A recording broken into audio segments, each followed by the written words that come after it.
Yeah, g'day everyone and welcome back to the TryPod Live with Winnie and Clarkey. We are now live all over social media and we welcome you to our Round 10 NRL recap show where we will review each game, give our thoughts and reaction, break down all the key moments and of course review our best bets as always. Before we get to all that, I need to welcome in the founder of TryPod, the man himself, Jacob Wynn. How are you, my friend? I've been a lot better, mate. Welcome, everybody. Welcome into the roast of Jacob Wynn. Let me have it.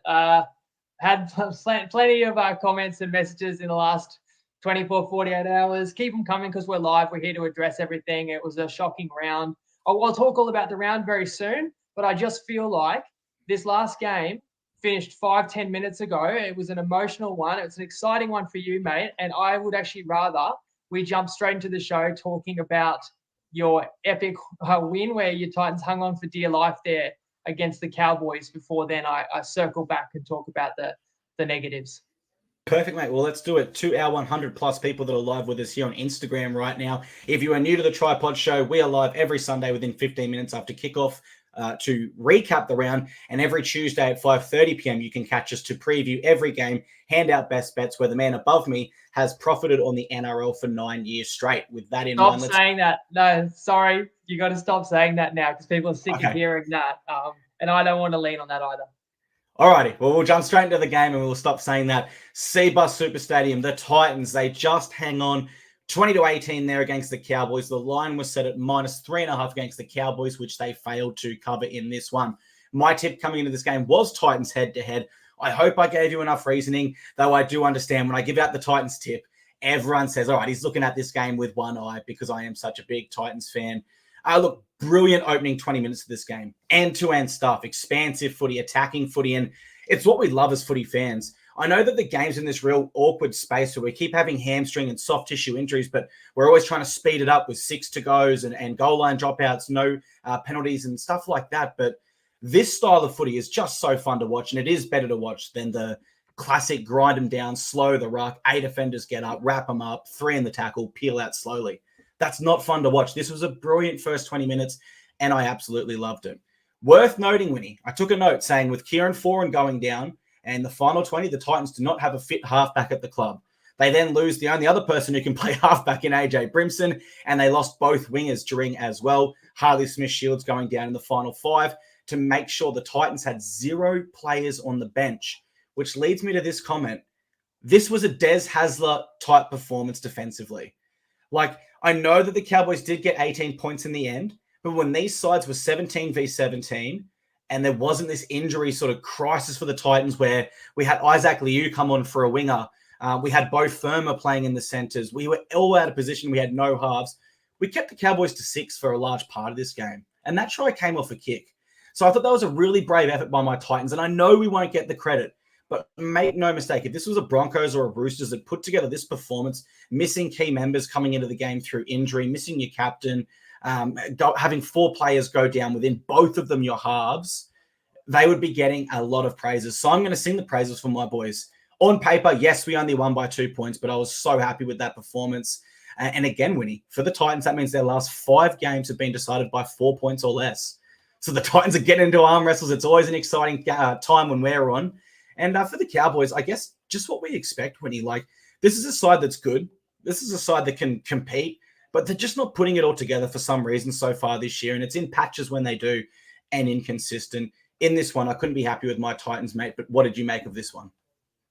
Yeah, just thinking about all those narrow matches, like tough call at the very end against the Storm, could have won that, could have beaten Manly, should have beaten Raiders. You add a few of them up, you'd be on the edge of the top 4 right now, just saying. I don't want to trigger people anymore, but that was an incredible victory. To me, as well as the players you lost, it comes down to 5 try savers. I counted 5 like that's a try moments, like 4 and an amazing tackle on puts his body in front of Valame. That looked like it was going to be a try. They ended up holding him out. Brimson stops Felt when he was going to score for all money. Fafita comes across from the left wing to defend on the right to hit Val Holmes, who really should have done better. He was too casual with it, but an incredible effort there. Fermor had a great tackle that could have gone missed where the Cowboys, I think it was Val Holmes, cuts back in, and it actually was so close to being a try.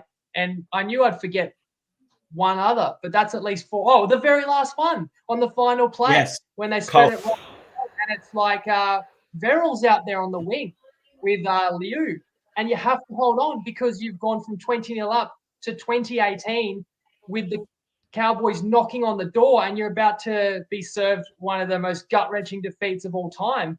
And I said to you at halftime when it was 20-0, whatever you did that day when we watched you play the Finns, I wasn't trying to jinx you. I said, don't do it today. And for 60 minutes, it looked like this wasn't going to be close at all. So to circle back to the to the Cowboys, like I actually thought they'd win today because I thought that they just needed the game so much more. And they finally played with desperation, North Queensland, when it was all a bit too late. They're down 14. So it's like, yeah, you could realistically score 2 late tries, but it's just always seemed to bridge too far, even though they nearly did get close. And if the Cowboys didn't make so many meters in that final last set, I was thinking it's Drinkwater or Val Holmes will send this to extra time, and you've got no players left. So where's the urgency for North Queensland? I said it last week. They gave up 28 at home to the Dolphins and came into this one and gave up the first 20 to the Titans. There's something wrong with North Queensland, and that comeback might mask that a little bit. But what's not hidden is the toughness of this Titans team that took a month to show up in the season, but has been really evident week in, week out. And I think I'll touch on this again later, but the Titans, 6-0, their last 6 against the spread. The most despised team after 4 rounds is the most profitable team in the NRL.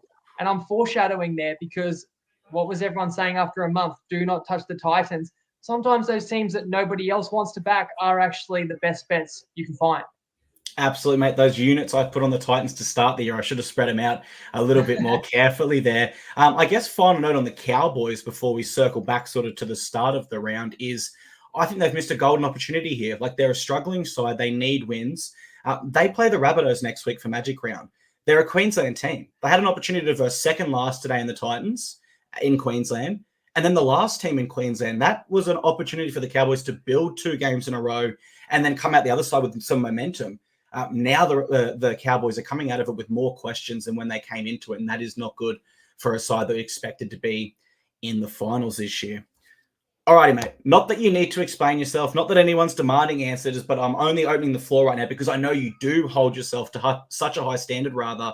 And I wanted to open the floor to you and just kind of give you an opportunity to react that based on, I know you hate me bringing it up, but your last 9 years has been a pretty poor fortnight of tips. I hope you don't mind me saying.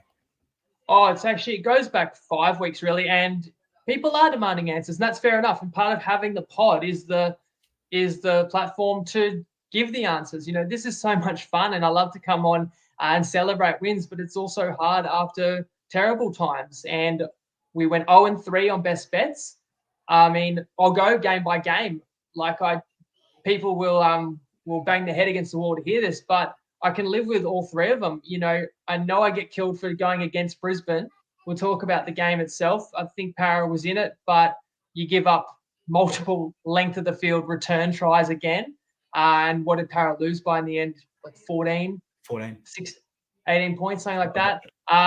It was probably closer than the margin. I mean, I take Tigers plus 4.5, lose the game by 6, including missing a conversion with 90 seconds to go, but you're not going to get that when you're struggling. You're just never going to get that one that would be really nice to turn the tide a little bit. And then I took South Sydney, and even in that game, the final score is going to tell you that they're comprehensively beat, which they were at the end, and they only have themselves to blame.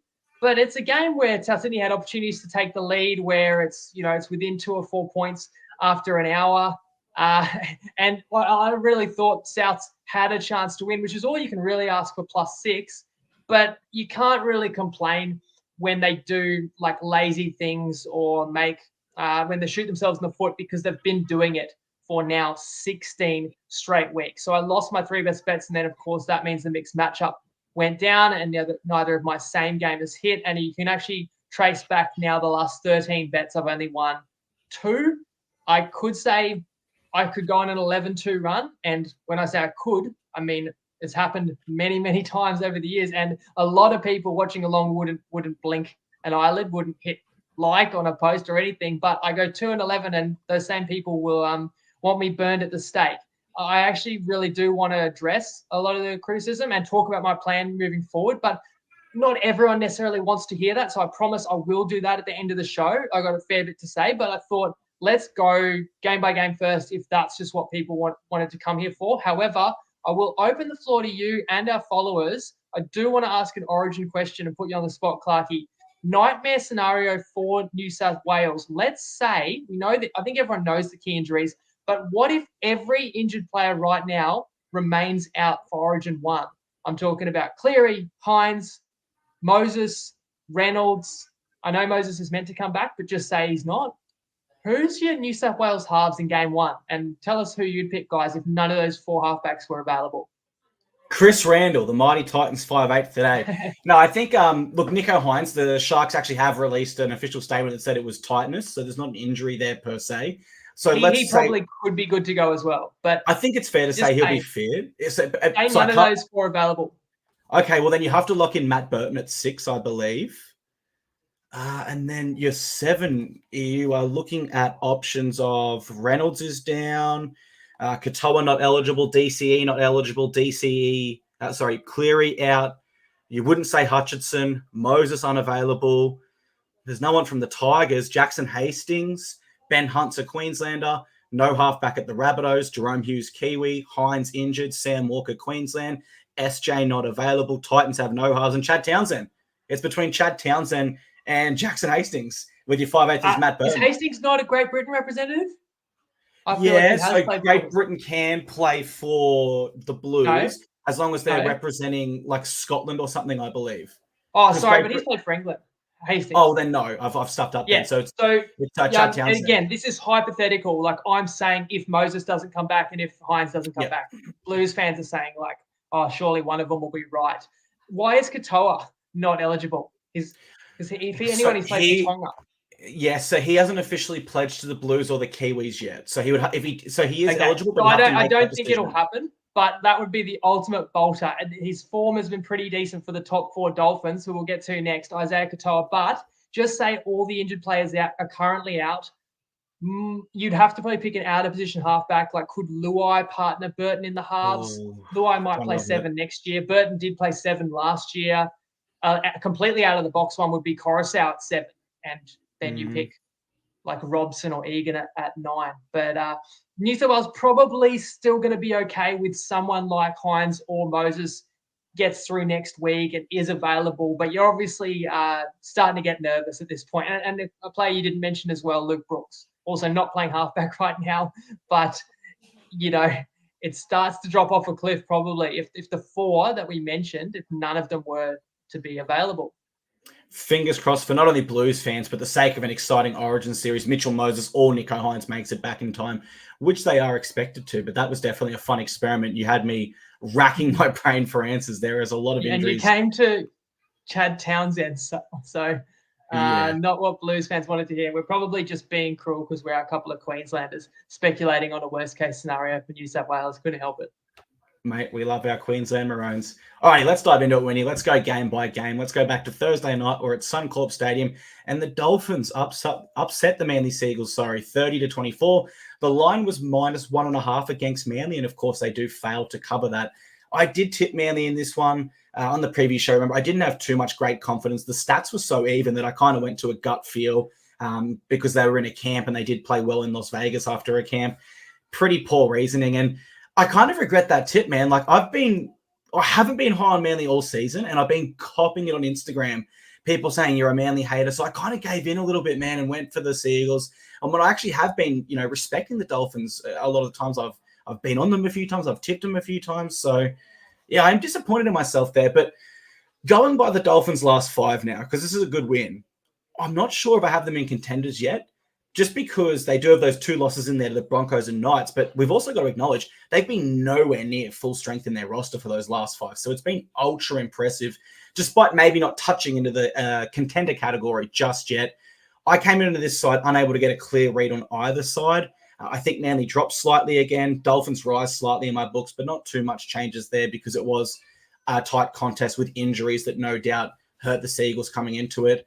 Of concern for Manly, though, Winnie, it's just the way they're letting their opponents back into the game. They should have put the Raiders to bed easily. I think they were up about 16-0 here. They should have put the Dolphins to bed. And they are letting teams back into the game And you can only get away with that for so long. You cannot finish out a season that way, particularly not in the finals, or it will come back to bite you. For the Seagulls, it's probably good it's coming to bite them now so they can start to adjust and prepare for where they expect they'll be later this year. So, Winnie, how high are you and your Dolphins this season after this win? And what were your thoughts on this game, please? The round started fantastic for me because I got to go to watch my Finns play at Suncorp.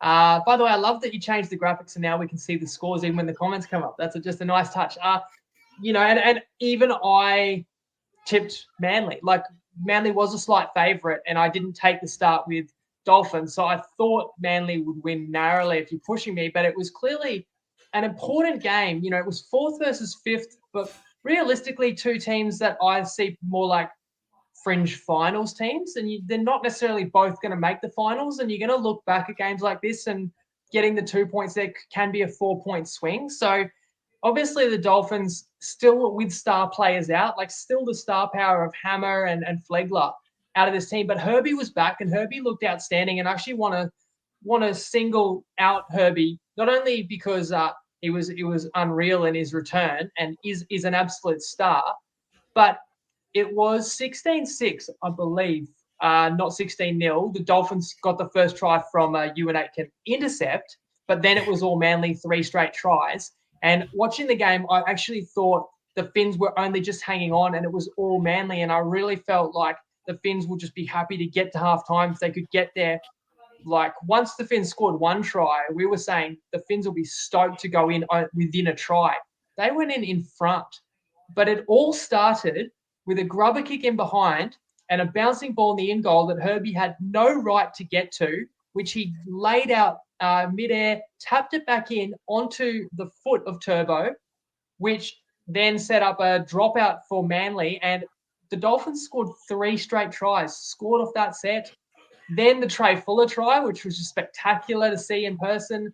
And that wasn't the final act of the first half. The Finns got the ball next set, shift right, and I think Avarillo cut sleeping defenders apart there, and suddenly it's a 3-try blitz to the Dolphins that put them in front, and that's where they won the game ultimately. Although, having said that, it wasn't over. It was a close second half. There was a really soft penalty that went Manly's way that I thought maybe it was going to be a cruel loss to the Finns, but I don't know if you remember the moment I'm talking about. Brutal. But which one was that? Because now that brutal I high think about it, Jesse Bromwich on Tom Travojevic. That was brutal. Right. He brushed Turbo's face. Took his head off. The fallout, Turbo gets injured, so it's just an absolute disaster for Manly, who are on camp up here because they play Magic Round, but they play Brisbane next week. They're taking away a home game to Brisbane. Now they've got to face them without Turbo. And as the Undertaker says in the comments, that maybe if Turbo doesn't get injured along with Saab, and it is brutal to lose outside backs because you don't carry the cover on the bench. It could have been a different result, but the Finns also brave defence at the end. I felt a well-deserved victory, though the Undertaker says, while not discrediting them, they're the most fraudulent top 4 team ever. Undertaker's words, not mine. I was like you. I was really hyped and impressed with my boys. Not sure if we've had a round this year where both our teams have actually won. Unless you won on Anzac round, which would have been the Knights game. Like that was the Knights game. Yeah. So yeah, we haven't. No, which says a bit about how our season's been so far, but we can enjoy that, at least the teams we support. Mate, getting the home and tight ones this weekend. 100%, mate. The only thing better than that is the TryPod punt party, which I'm looking forward to. Jeremy on Facebook says, still early days, but I can see the Finns remaining in the top 8 by round 21. Season will take its toll. I think that's a pretty accurate call. Like, I do expect this Dolphins team to be up there. Not sure if they'll finish inside the top 8, but it just shows Wayne Bennett's magic that even at this age, with this amount of players out, he's just got that much experience. He's able to connect with players and get them to turn up regardless. And it's something really special. Someone like Trey Fuller, this guy has not even been looked at as NRL, is scoring Billy Slater-like Origin. That's considered one of the greatest try ever, like tries. Like, it's just incredible. So Love that comment by And I Jeremy. look back at the Knights game and you think those are the ones that hurt you. You're home, you're favourite, there's no KP. But realistically, in the last 4 matches, when you go and beat the Eels and you're a $3 underdog, and you beat the Cowboys and you're a $3 plus underdog in North Queensland, and you win as an underdog again against Manly, that's an outstanding month when you're still missing like 2 of your top line stars, and more than 2 in some of those wins as well. Yeah, it's a good point. Whilst they are 3-2 in their last 5, in 4 of those games they've been underdogs. They've only been a favourite in one of them, I believe, which was the Knights one, which they ironically lost. So Finns are going well enough, and we eagerly wait how their season unfolds. Let's move to game 2. We're at Bluebet Stadium where the Panthers defeat the Doggies 16 points to 10. The line was set at minus 16.5 against the Panthers here, so they do fail to cover that by a significant margin. I thought the Panthers would win by a bigger margin coming into this one, so I did get this game wrong as well. This is a win for both sides, though. For the Bulldogs to hold the Panthers to 16 at their home ground, where they've only lost 1 game out of their last 17 on a Friday night with good enough conditions to attack, really, really good, especially when you consider where the Bulldogs have been at these last 2 seasons. And then we go to the Panthers side of the house. Well, they get the job done in a game where their co-captain and halfback Nathan Cleary is unavailable to finish the game. It's not as impressive from the Panthers, but that's just because we hold them at such a high standard and we expect so much of them. But nonetheless, we need to give credit to them for that. The Bulldogs were the better attacking side for mine. It's just the Panthers' defensive wall is so difficult to break down that you almost need that X-factor moment or that unorthodox play style to do so. And the Bulldogs aren't quite there yet as a football team. What I wanted to point out as an interesting stat, the Panthers broke 54 tackles against the Bulldogs, and they only scored 16 points. Last week, when they scored 42 points against the Rabbitohs, they only broke 33. So that's really interesting. They broke 21 more tackles against the Dogs, but the Dogs' goal line defense scramble and their intent is just so much better than the Bunnies right now that they restrict the Panthers to just 16 points. That in itself was another big positive there to the Doggies. They scrambled well. They're rising in my books. I like what I'm seeing. They're like the Titans this past month, where the results haven't always been there, but the effort has been for the full 80 minutes. And when you've got a side that tries hard and competes for 80 minutes, you're a chance any week. And that's the most important thing for Doggies fans. But how did you see this one? Bit triggering. I mean, you say plus 16.5, but remember that was the line you grabbed as a graphic midday Tuesday. By Tuesday night, it's 15.5. Why is that important? Because it was like, this is part of the thing that people probably don't understand. They think like my best bets are my best bets, but there's even so much variance in just like what I pick and what I don't, and what's available to me on Tuesday night, not just how I see the market. And I really wish I took the Dogs, but the crazy thing is, if Cleary doesn't do his hammy in the first half, the Panthers were up 12-0 at halftime. Like, I took 3 underdogs this round once again. Eels, Souths, Tigers. They all had a better chance to win than the Dogs ever had in this one, even though none of them got within this margin. Like, it is funny how like the Dogs scored 2 late tries. It was very poor conditions. So part of the reason probably there's missed tackles. There's people slipping off tackles. But when it's so boggy, you can break a tackle, but you can't accelerate through a gap. I think that's part of it, that the wet weather kept it a bit closer, as well as obviously Cleary going off and the Panthers having to reshuffle. He knew he'd done his hammy there. So it's annoying because I wish that the Panthers had just carried on with it second half and maybe even hide a little bit of the value that I think might be represented by the Doggies, but they get that backdoor cover and makes it look closer than it probably truly was. Ryan from YouTube says, that first half was weirdly uneventful. And I agree. I was so bored in that first half. I thought this game was meant to have so much more in it. And it was a very uneventful first half of footy. And the Undertaker says, Dogs defense has been a big improver of the season. Absolutely. Coming into this game, they were only averaging slightly more than 2 points on average than the Panthers were so far this season. We saw 2 defensive sides go at it in that one. Alrighty, let's move to the third game of round 10. We were at CommBank Stadium and the Broncos defeated the Eels 30 points to 14. The Broncos do cover their line of minus 9.5. This was a game, Winnie, where we went head-to-head in our thoughts on the game. And when we did that last year, most times you nailed it and I got it wrong, unfortunately. What makes this one sting, I suppose, is I would rather be wrong, especially when there's a best bet at stake. But I also hope our audience can kind of appreciate that it is that we don't compare notes before, and there are going to be times where we kind of go head to head on how we see games.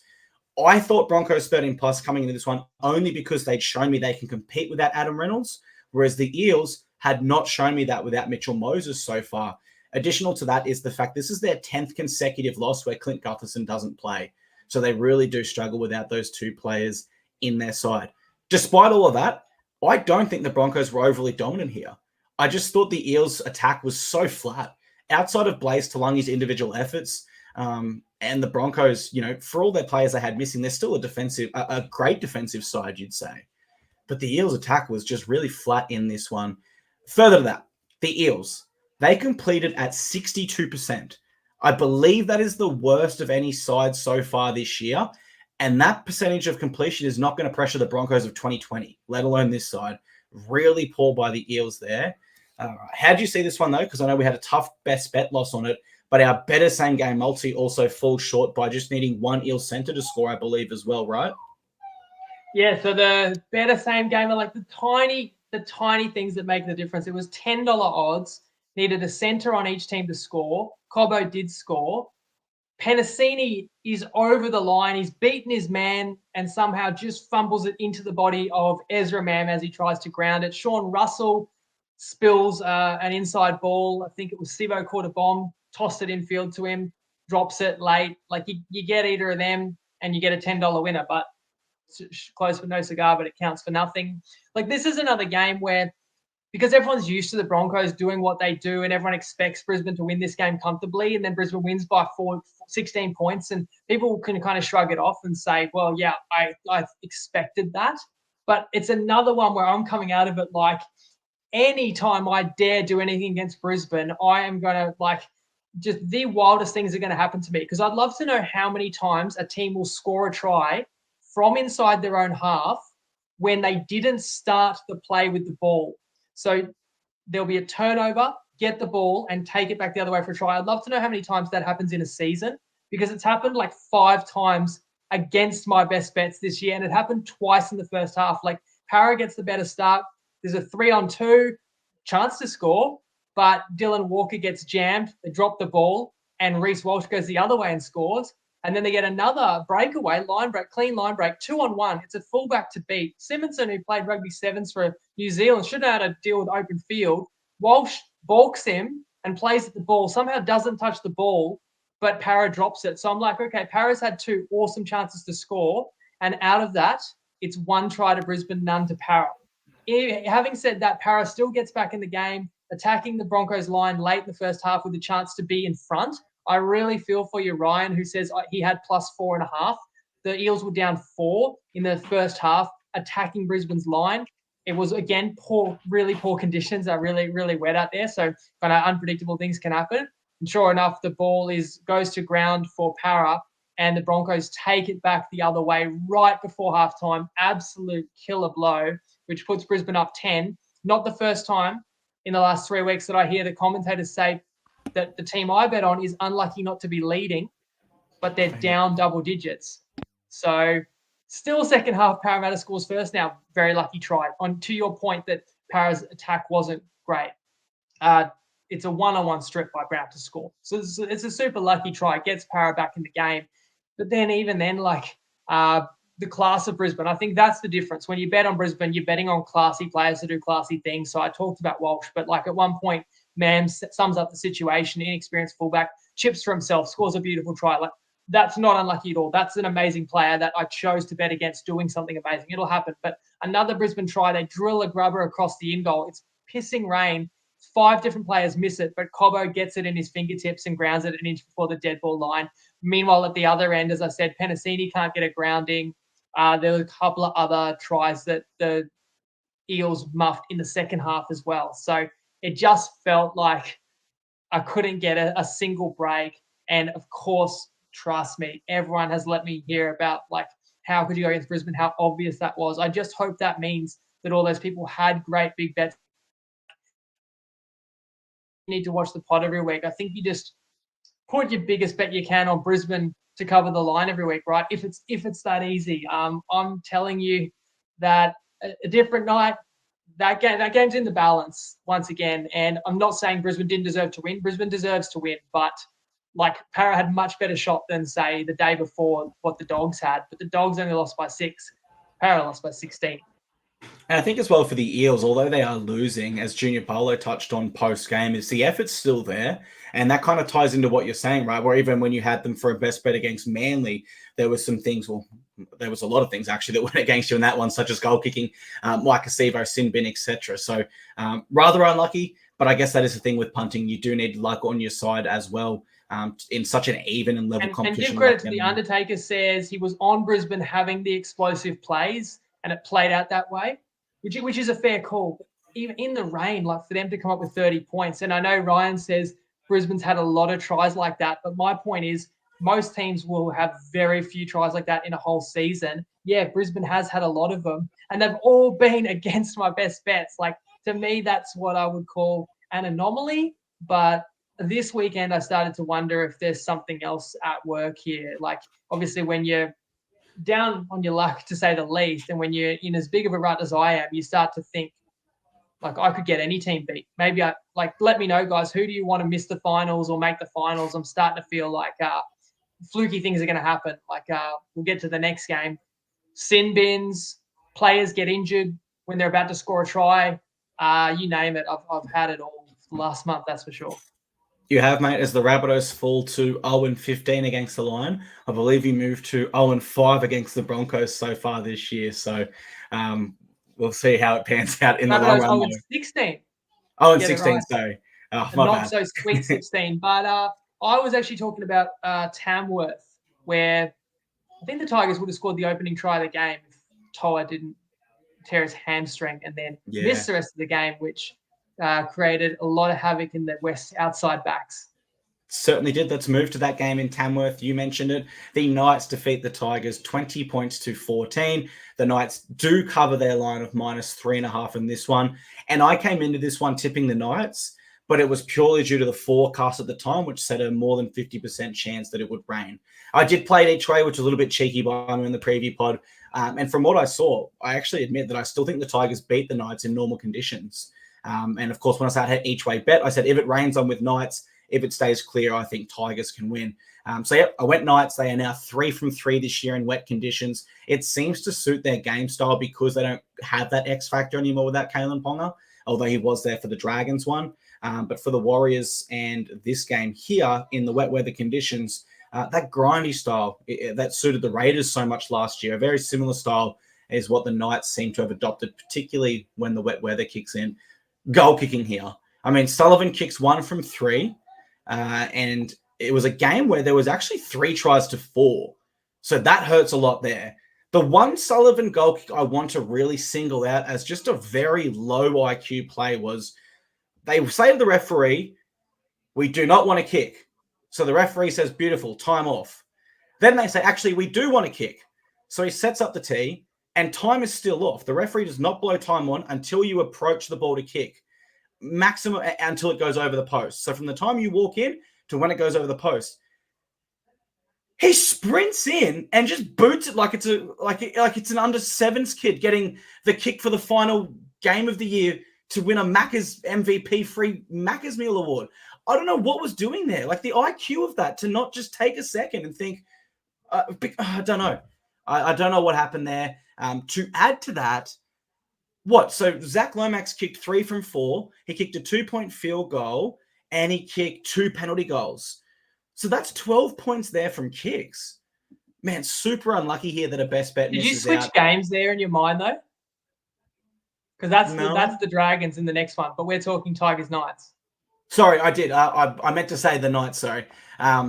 My apologies there. Sometimes I get what you're saying. Look, I really appreciate you supporting me this season. I want to apologize to you later because you're copping heat for tips you have no control of. Like I don't control what happens out in the field, but I do control who we back. You don't have a say in that, and yet people are going, "Oh, it's because Clarkie's there and Clarkie this, Clarkie that." But you always say to me, remind me what are our best bets. Well, we were unlucky there, and like you writing that conversion. To me, I wasn't even thinking that way when Sullivan went for it. This is how downtrodden I've been. I just knew he was going to miss. Like they're down 10, you're catching plus 4.5. That's what you love, to get that backdoor try, and the Tigers get it. But I just felt like that wasn't going to go our way. But look, everyone's entitled to their opinion and to let me have it. I've seen some people, appreciate some people defending me, and which is nice, but you don't have to. I accept there's going to be criticism, and I think there's people out there that are not winning punters that are having a massive go at me for not winning every single week, right? But I am a far cry from lacing the boots of an NRL player, but yet I will criticize an NRL player, and I'm going to have to. And I really don't like to single individuals out, but I will here, because Brent Naden beat the Tigers 20-14. Not the Knights. The Knights were pretty good, actually. Give them credit. I feel like the Knights have actually turned out the identical performance 3 weeks in a row. Just a gritty, make the opponent earn it, high completion, take your chances when you get them, 3 weeks in a row, basically the same level. And I thought that was a really high level that the Knights displayed to beat New Zealand, and that the Knights also showed us at Suncorp against a pretty hot Finn side. I didn't think that was Newcastle's standard that they could necessarily easily find again this week. But to be fair, the Knights played like that A- level where you had to be really good to beat them. But once again, not only the two missed conversions second half, but what kills me is Brent Naden. I mean, you lose your winger, right? Was Toa on the wing, or Toa was on the wing. And he's a really good player. He does his hammy when a chance to score, where he's going to be first to the ball. Okay, I cop that one. Then the Tigers shuffle their back line. Now, far be it for me to question a coach, but I'm like, Olam on the wing, when you got Naden, surely Naden's a more natural winger than Olam. So they left Staines and Naden on one side. They shifted Fayunu to centre and Olam on the wing. And I'm like, well, maybe they just wanted to shift one player out rather than swap a right side to a left side and have guys that aren't used to defending next to each other. That's Benji's call. This is what was going through my head in the first half.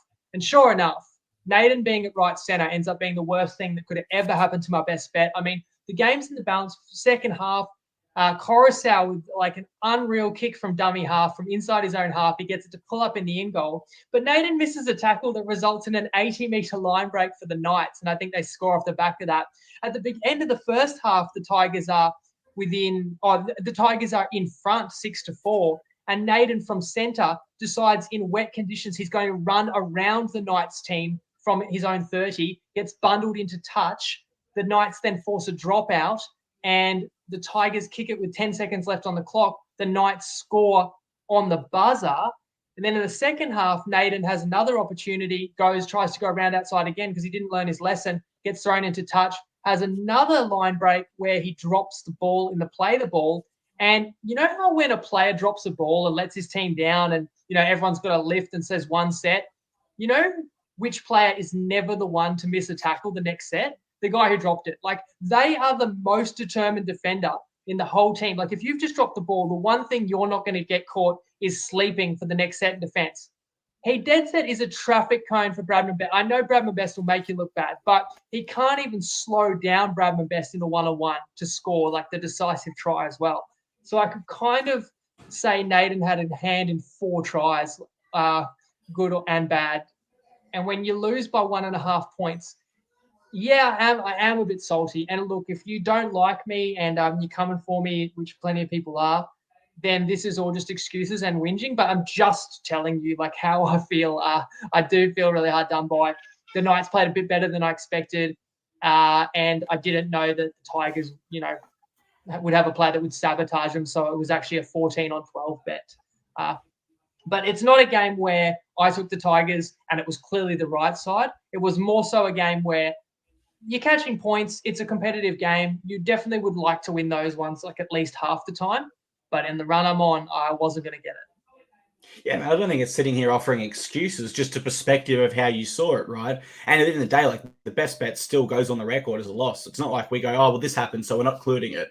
So, there's always full transparency. People console me all the time and say, oh, that was a tough one. Like, oh, unlucky. Oh, that was a bad call.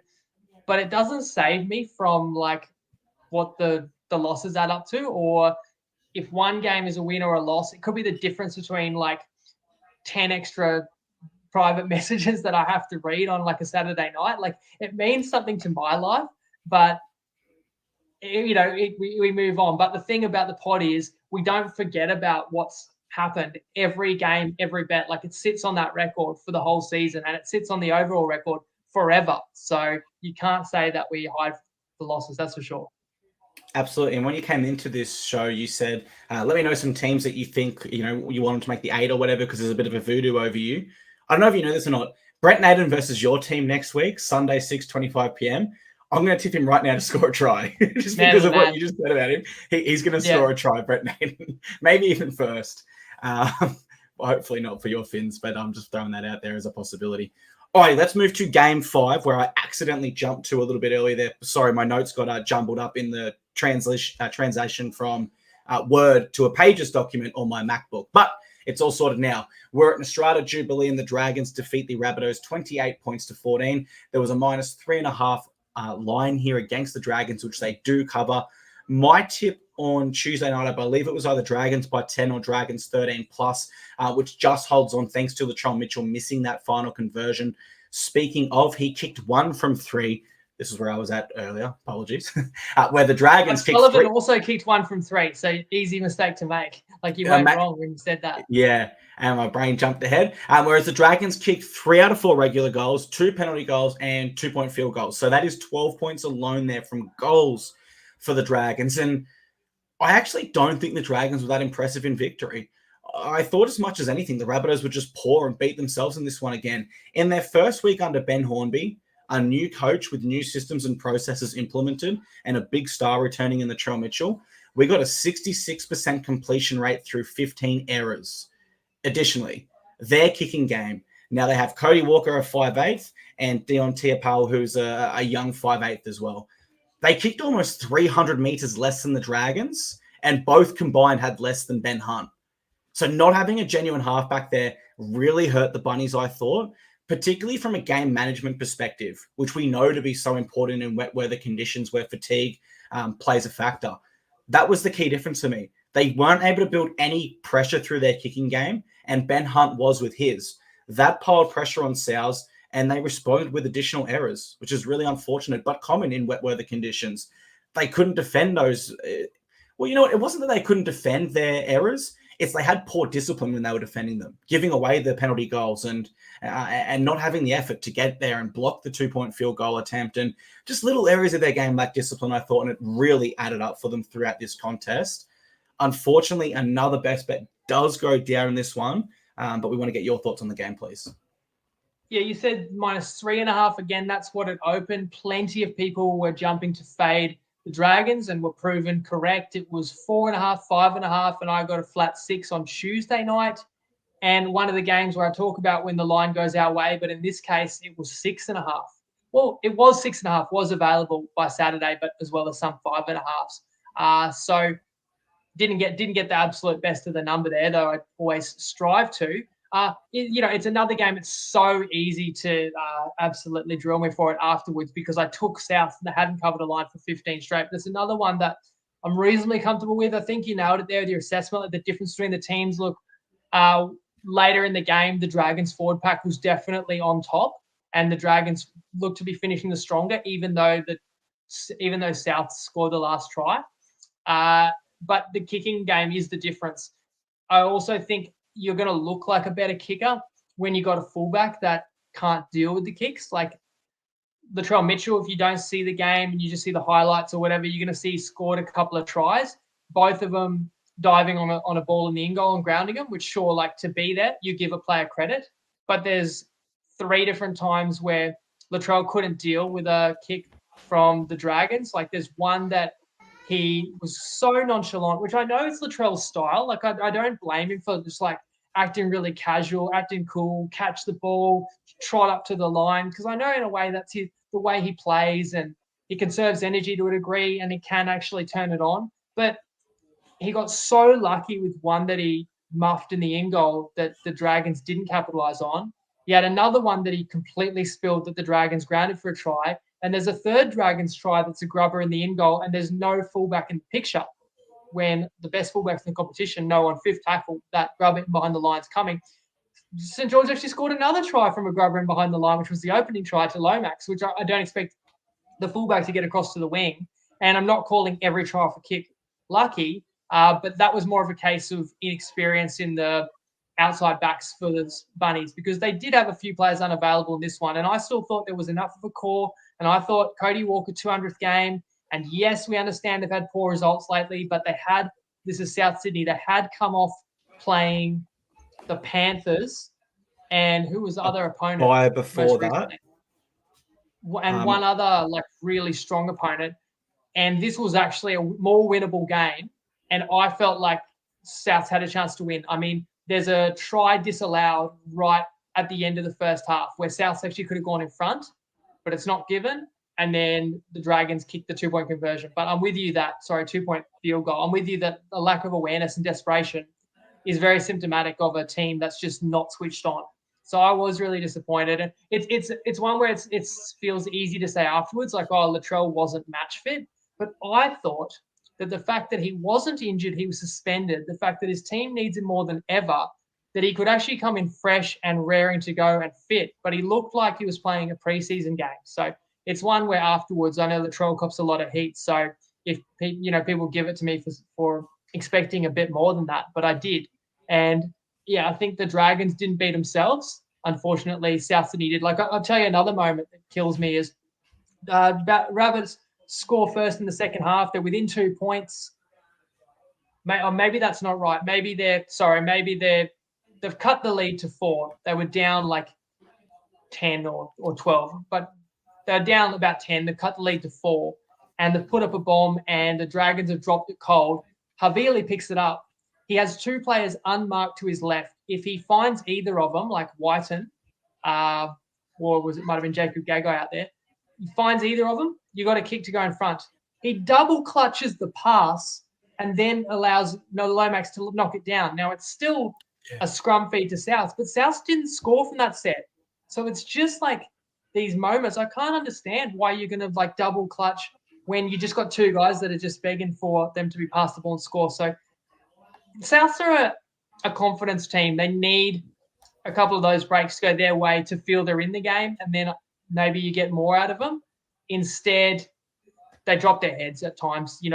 Isaac Thompson dropped a bomb with no pressure, and I knew they'd concede that set, and they did, and that was ultimately the try that broke the Bunnies back. And I think for yourself, you look at their schedule coming into this game, you mentioned it was tough. It doesn't really get any tougher. They had the Sharks first team, Storm, who was second coming into this round, and the Panthers, who have won 3 comps in a row. So you can be forgiven for seeing patches of brilliance against elite sides and thinking they could bring this to a poor side like the Dragons.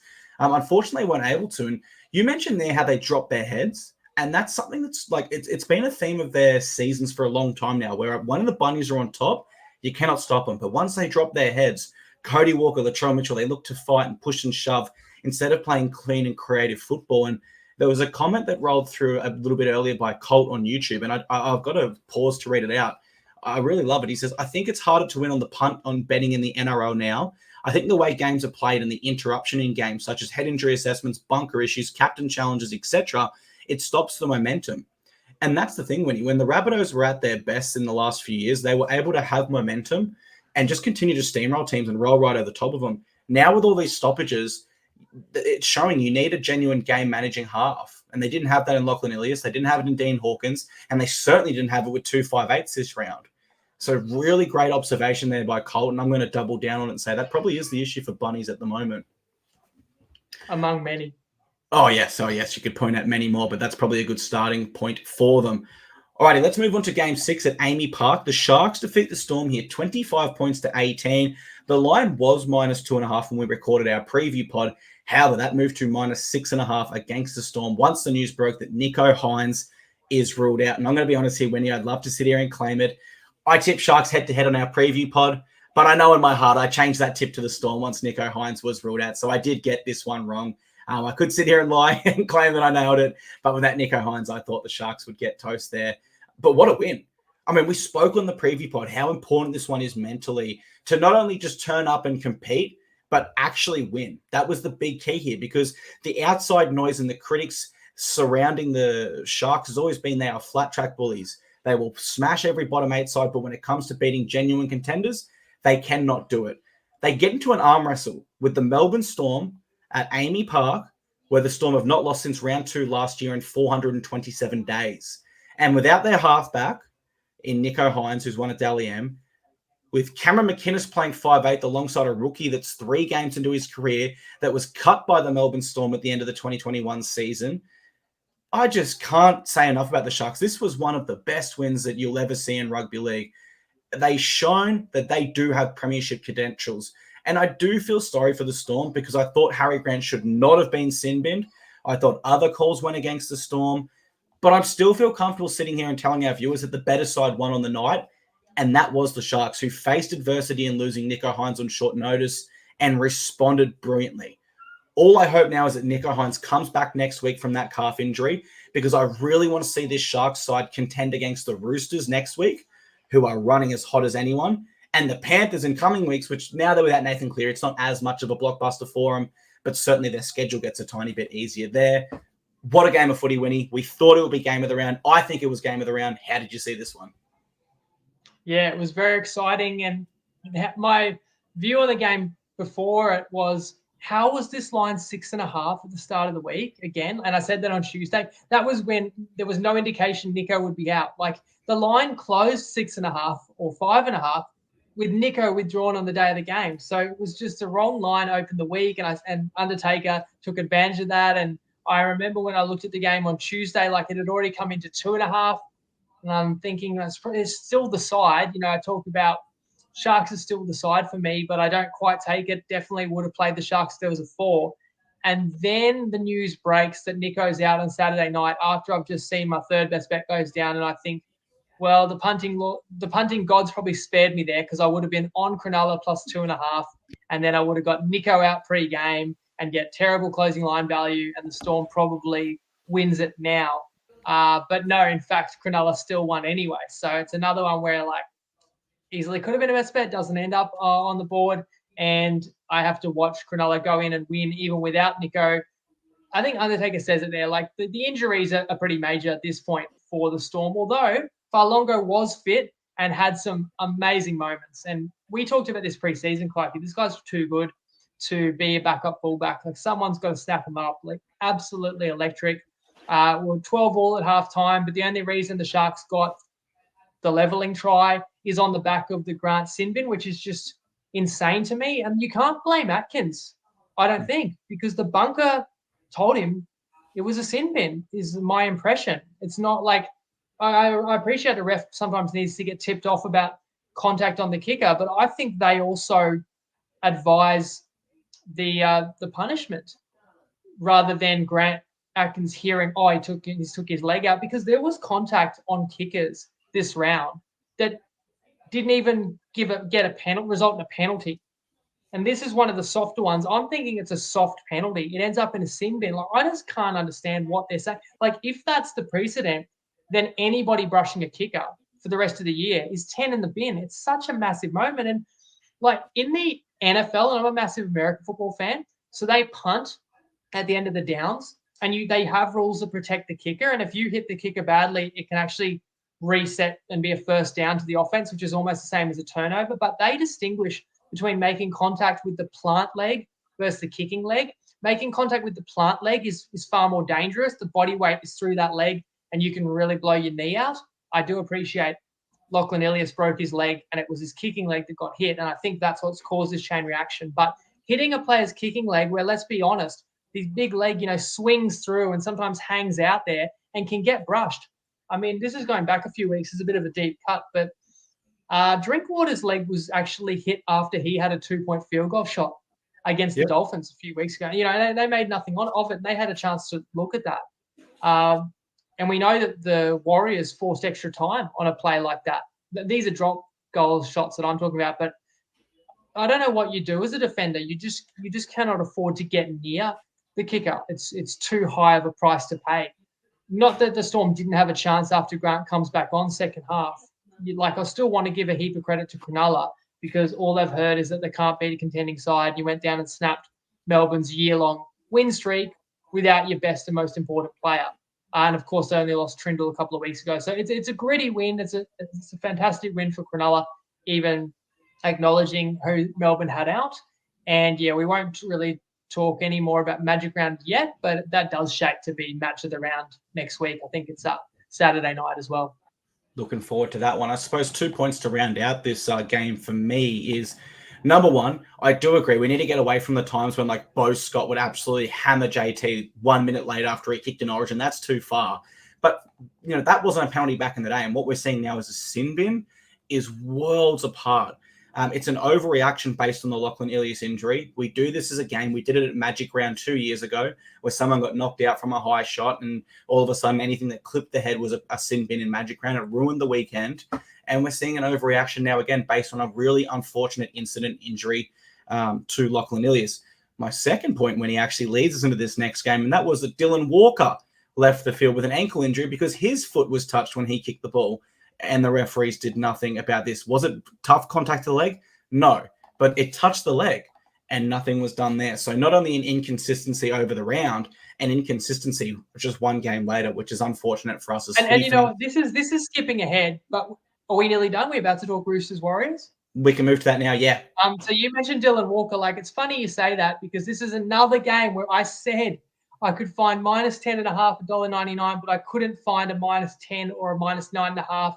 So I should have probably just taken the -10.5 because, as we know, the Roosters won. I'll do your job for you, Clarkie, because I interrupted you.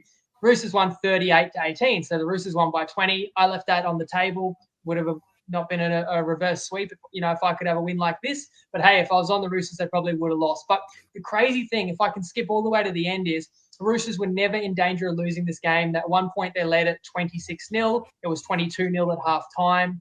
But from leading 26-0, and looking like they were going to looking like the Roosters were going to win by 50, the Warriors mounted a comeback, cut it to a 14-point deficit, and that was when Swali flew out of the line and late shotted Wateni's Lesniak, which easily could have been a sin bin. Yeah. And then Walker got hit while kicking, which I thought was a clear late shot on a kicker on his leg, which I also thought could be a sin bin. Both of those plays get missed, and the Roosters score the last try. If that's actually ruled the same way as the day before, you now have a Warriors team that had scored 3 tries in 10 minutes, knocking on the door, only down 14 with a chance to score and actually spoil the cover for everyone who took the Roosters. So it's one of those ones where if you don't watch it closely, you just watch the highlights, if you look at the score, you'll say stock standard win by the Roosters and covered the line easily. And while the ultimate result is that they do, it is crazy to me how these games can, one moment late that has no bearing on the 2 points and who wins, can decide who covers the game. Mate, the moment that stood out to me in terms of showing how important the line is happened earlier this year in the Storm and Broncos game. Someone from the Storm scored with about 5 minutes to go, and my friend gave me a high five, Hughes, because I had Storm to win by, let's say it was 10. And I said to him, mate, don't celebrate yet. When you play the line in footy, it's an 80-minute game. It's that simple. It's not a head-to-head bet. Ben Takura scores with 30 seconds to go for the Broncos. It matters nothing in the context of the game. Broncos can't win anymore. But, of course, now the Broncos cover that line and everyone's bets are thrown out the window. So we love line betting. Yes, but I shouldn't have bet against Brisbane, right? Because the thing is, we knew that Brisbane would regather a short kickoff and score with 30 seconds left, right? And again, I know I'm repeating myself, but all these tries from inside their own half when they didn't even start with the ball, you can tell me that they've got great athletes and they do this all the time. I would just warn you, don't bet on Brisbane minus the line or 13 plus every week and expect them to come up with these tries because you actually cannot rely on scoring that way. Unless you hear I have a best bet against Brisbane, then more often than not it will happen and probably more than once. And if you do, make sure you come to the recap show and tell us how you did it, but do not say it in the preview show under any circumstances. My notes for this one, Winnie, Roosters, of course, they do cover that line, which started at -11.5, and we previewed just by a blistering first 20 minutes, really. It was that period of the game that was where it was won and lost. For the Warriors, you can't start that poor and expect to win a game. It reminded me of the Warriors v Knights final game last year, where the Warriors came out the gates and you just knew, okay, Knights they're out of it already because that opening 20 was so dominant. That's exactly what the Roosters did in this one. And one thing I want to say for the Roosters, and people are probably wondering why I'll give this praise. I don't know any ill will towards Justin Holbrook from his time at the Titans.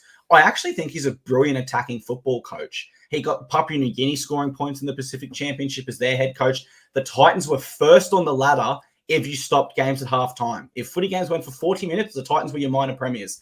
So he's a great attacking coach. But sometimes when great coaches come to new systems, like a Des Hasler at the Titans so far this year, it does take time to implement their systems and processes. And I think that's what we got with Justin Holbrook to start the year for the Roosters. They were a little bit clunky, in and out of form, win one, lose one, win one, lose one. Now they've really locked down their attack. They are attacking with brilliant, expansive, exciting football, and they're precise. It's not like the Rabbitohs where it's a bit of a risk, or the Cowboys coming at their own end where they risk it with their attack. The Roosters' attack is precise. It is brilliant to watch. I love watching them when they're on. In their last three now, I think that's around 130 plus points. Defensively, they're sound enough too. This is a side that can win the premiership if they keep this form up, Winnie. And most importantly, when we previewed this show, I said this is the first time the Roosters have been full strength since the 2019 grand final. Not true. Brandon Smith gets ruled out before kickoff. So the Roosters are still 5 years without naming their strongest lineup due to injury and suspension. What the hell is going on there? Absolutely unbelievable. And yet they were close enough to full strength. It looks so sharp. And as you said, like 60 on Anzac Day, 40 at Suncorp, and looked like they were going to exceed those totals in this one as well. They actually slowed down. Don't know if I felt like they just put the cue in the rack, to be honest, because the way the game was going, it was really surprising that the Warriors fought back at all. And I talk about there's something wrong with North Queensland. Sorry, Jeff, or maybe luckily for you, Jeff, who is a Cowboys fan. He said, he can't wait to talk about the Titans game. I think Jeff came in late and doesn't realize we went straight to that one, Jeff. No, we're going to review it again, Jeff. We're going to go over it one more time. Okay, Jeff missed it, so we'll do it again. But the Warriors are in a similar boat to the Cowboys where, I actually think my observation in the game, especially first half, was I think the Warriors are deflated from that narrow defeat at Newcastle that, they can't get up again. It was such a big game last week. And I was on them because it was a potentially season-defining game. And I'm happy to back teams in that spot. And the Warriors came up short. And then I could only have played Roosters in this game, as I said. So I was concerned about New Zealand. But sometimes they'll step up when you don't expect it. But in this one, it looked to me from the very beginning that this Warrior side is battered. Multiple players just getting up slow in tackles. Clearly Johnson isn't right. And it's not worth playing him and risking longer-term injuries and having to reshuffle the lineup mid-game by taking him out. The crazy thing is as well that the Warriors mounted that comeback. And it's not a comeback that ever threatened, once again, as you said, it was over, but a comeback that absolutely did threaten the spread. They did that all without Shaun Johnson at the end as well. But that's too little too late. This team couldn't match the energy, couldn't go with the Roosters. And look, it does annoy me because you'll remember as well that people were going, oh, you love the Roosters. Why are you always on the Roosters? And it's again, I want to get to my process because people saying you need to change what you're doing and you need to stop betting on certain teams and you need to stop betting against certain teams. And I strongly still believe that's the wrong way to think about it. Every week is a unique puzzle that you're trying to solve, and it's all contingent on what the line is. And the Roosters were underrated when I took them on Anzac Day, only -5.5, and they won despite key players being withdrawn. And they were underrated when they went up to Brisbane. Of course, everyone makes all the excuses in the world, and Brisbane had a shocking night, but the Roosters beat them by 20. And then to come in here again and win another game by 20. I just hate the fact that they are winning these games when I'm not on them and by a big margin, because it's taking away the value. If there was any secret about the Roosters being really good, that secret's out now. Yeah, the Roosters are on a hot little streak of form. And they face the Sharkies, I think it is, at Magic Round, right? And that's going to be an absolute belter of a game there. We've got the number one side in the competition right now versus the side that is flying in form. Alrighty, Winnie, that is our review game by game. Unfortunately, a week where we go 0-3 on the best bets here on the show, but we'll be back next week with more best bets and previews. Anything else from yourself before we close out the show today?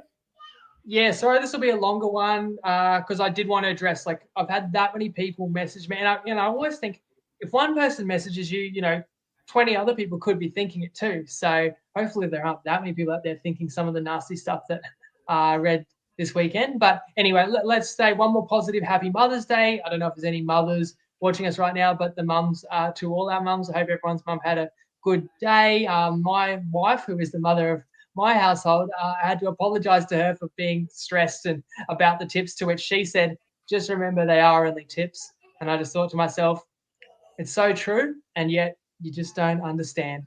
But I will say as well that, as I said in the group today in my live video, that the losing hurts me so much more than all the words that are designed to hurt me as well. Like I'm harder on myself than anyone can be on me. I've heard it all before, which I actually think just goes to show how unreasonable some people can be. Because I've heard give up, change your method, get rid of this host, get this person in, get rid of that person, right? I've heard it for 9 straight years. I'm not joking. I can pinpoint moments in every season where we've had losing weeks or a couple of weeks, even if it's a winning season, and people will say stuff like that.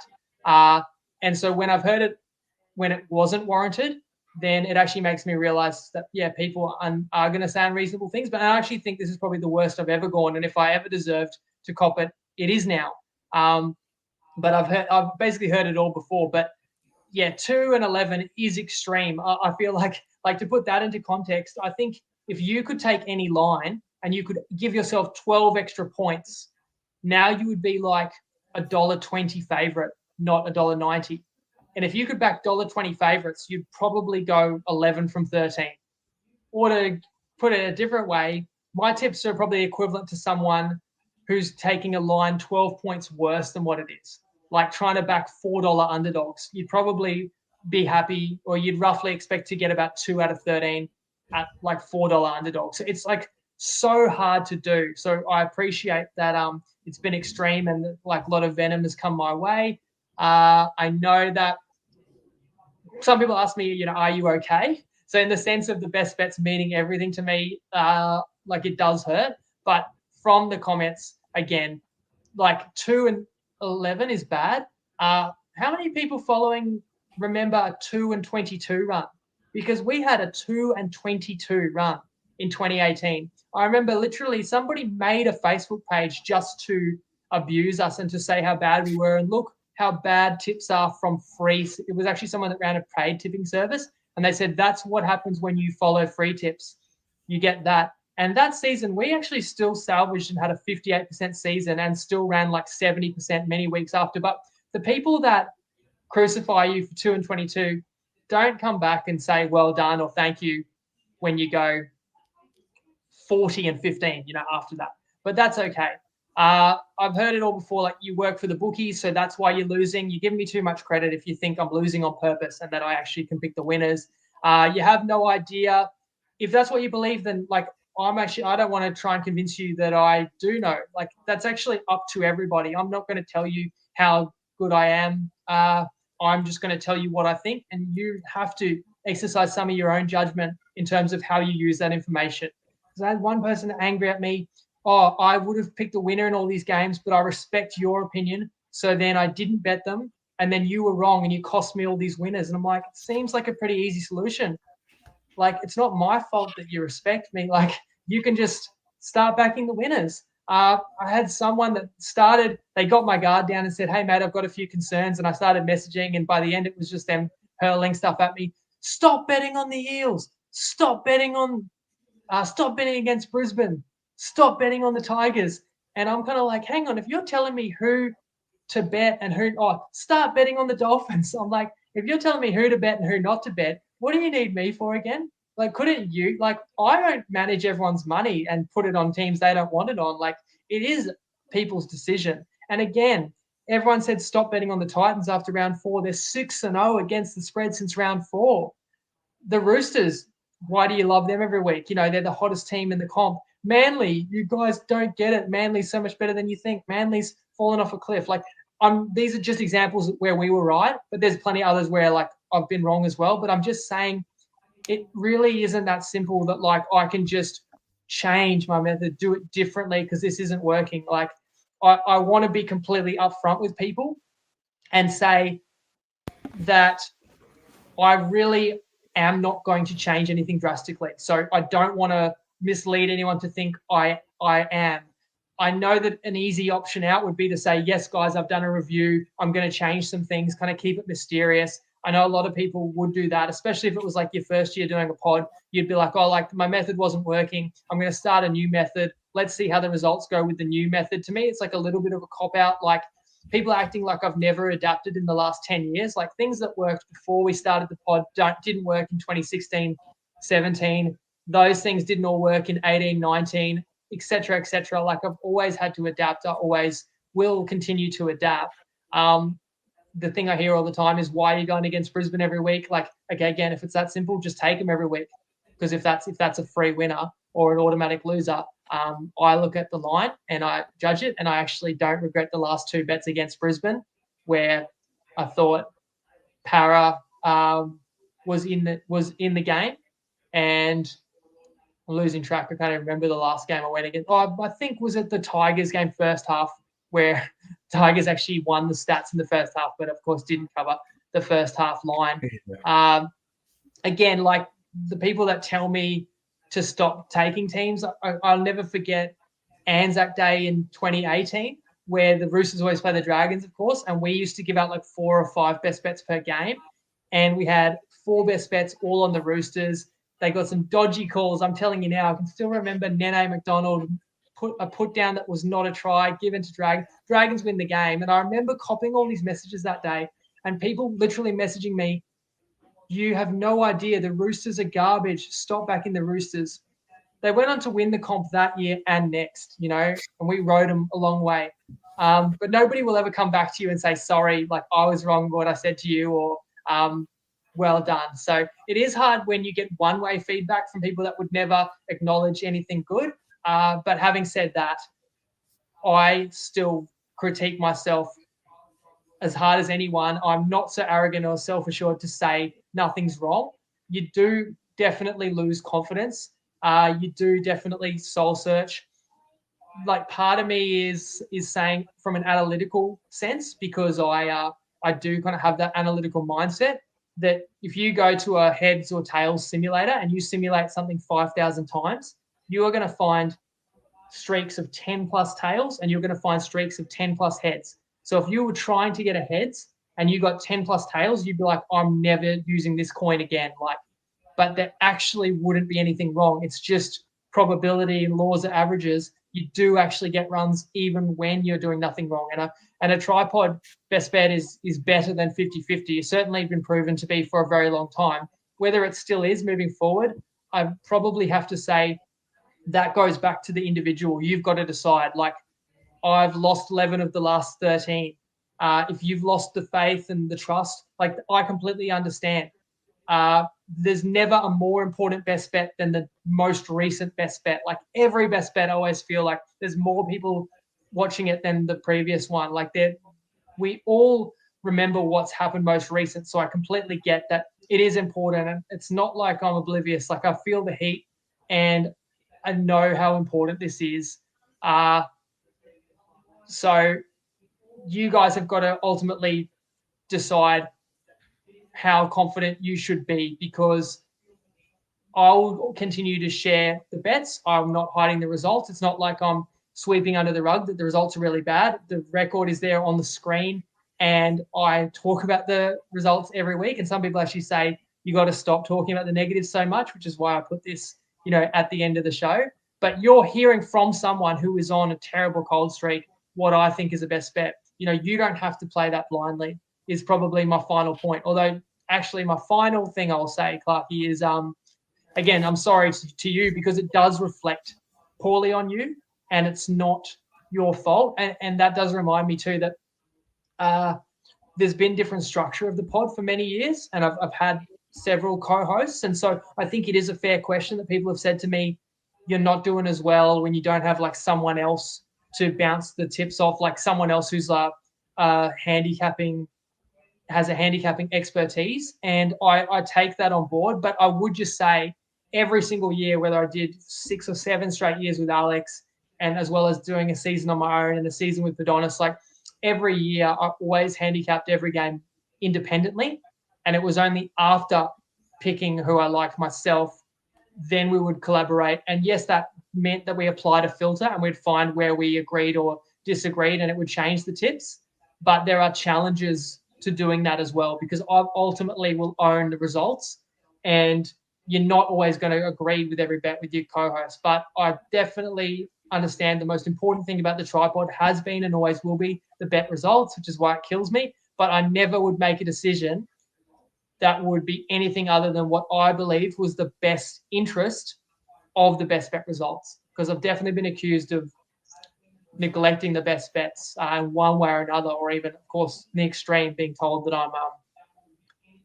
I'm sabotaging the best bets. And I think hopefully reasonable people and people that have followed for long enough know that's not true. And again, talking about the heat that co-hosts catch, when Alex left, I had people that would message me and say, see, you didn't need Alex. And I would always defend him and say, no, that's not true. Like, Alex did so much for so many years and will never meet the same benchmarks we did together. When Padonis joined, I reckon some of the same people that are messaging me now were the ones messaging saying, you've got to get rid of him. The results are so bad. What's happened? And I had to defend Padonis and say, no, I own these results as much as him. Don't blame him just because he's new. He's an easy target. And you and I know something about being easy targets. And now you are, unfortunately, the target. That's something that we have in common. We're both pretty easy because we make it really clear where we stand. And then we put everything out there before the game. And so it's very easy to tear us down. And ultimately, I'm probably only responding to a small portion of people out there, but everyone has a right to hold that opinion. The results have been awful. So I did want to, dedicate these final 15 minutes and throw it as an apology to you, because it's a tough seat for you to sit in. You'd look great if I was killing it, but it's been a really tough season. Oh, man, it's absolutely fun. It's always a pleasure to host the show. And as you said, we're looking for best bets that are around that $1.80 or more mark, which puts it in the 50-50 category, which, of course, as we know, you're not going to win every single one of those. It doesn't matter what you bet on in this world. If you won every single bet, it wouldn't be called gambling. I think as far as the best bets this week are concerned, and, people that are questioning my spot as the co-host, I typically break it down from a stats-based approach. And so the stats actually went against your three best bets this week.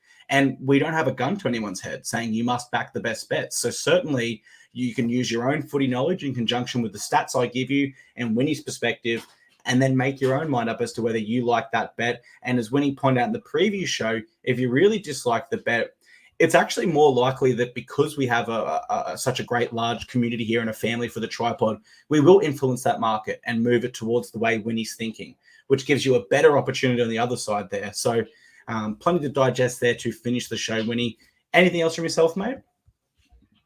I will jump in the group and I'll check who won an invite to the punt party. I know it's awful timing to announce that we have a TryPod kind of annual gathering around Magic Round, and we're having that punt party event next weekend where lots of people, far beyond myself, who contribute to the group and have so for many years, whether it's as other tipsters or admins, are going to get together. We've got people from all over meeting up to have hopefully a great day on the punt, watching the footy next Sunday. And there's still going to be opportunities for people to get a late invite to that if you are in the TryPod group. And I put up a little SGM challenge to Savo, and I'll look and I'll award some invites to the people that had some winning SGMs from that as well. Yeah, don't forget it's a fancy dress party at the Toppy Punt Party, so make sure you're dressed up appropriately with your Mad Monday attire. All right, everyone, that will do our Round 10 NRL recap show. Of course, we want to say thank you so much for spending your time with us on this Sunday evening. We apologize for running slightly over schedule. We had a lot to get through in this week. We will see you next Tuesday, 5:30 p.m. live in all the same places to hand out our best bets and preview Magic Round ahead of what will be an awesome weekend of footy. Can't wait for it, guys. Thank you again. Winnie, over to you to farewell the show and hit us with the famous last words. As Charlie says, get your accounts ready on Tuesday, because there could be a rush for the people that want to jump out on the opposite of my best bets on Tuesday night. But of of course, I will try my best to make sure that going against me is not a profitable long-term solution. Certainly it has been so far, but really, as much as everyone will talk about what's happened most recent, what's most important is what we're going to do next. So that's all I can try to influence. I can't even control it, but I can try my best. That's all I can promise. Can't promise the results, but I can promise the effort and the heart will always be in it as long as I do this. And I appreciate like a lot of kind comments too, and even kind messages. Like you think this is the last time anyone would want to stand up for me or go out of their way to message me, because I understand the most loyal followers are the ones hurting in the hip pocket the most, because they've probably got the most trust of all. And that kills me to know that. But lots of awesome people out there follow the pod too. And I appreciate you guys. Hope you have a fantastic week. Thanks to you as well, Clarky. And we'll be back in 48 hours to break down Magic Round Lego.